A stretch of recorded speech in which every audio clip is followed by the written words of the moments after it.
in the name of the National Peace Committee, I am making my special appeal to all the political party members here present to abide by the spirit and the letter of the accord that we will now sign. These hotspots location will receive specialized, highly visible security deployment. Security forces have been issued strict operational guidelines to neutralize any form of violence and attempt at ballot disruptions.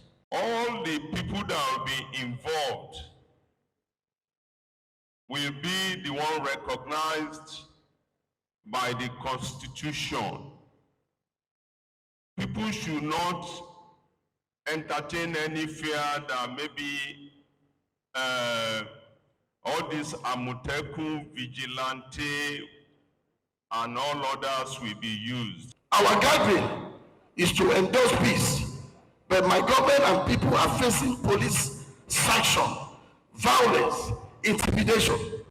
War is being waged actively against my people by Osun APC, openly supported by the Osun State Police Command. Governor Adeleke is behind all the killings in Osun State. He is the one that does not want peace. He is the one that does not want the people of Osun State to vote because he's afraid that the people of Osun State are going to vote him out of the government house.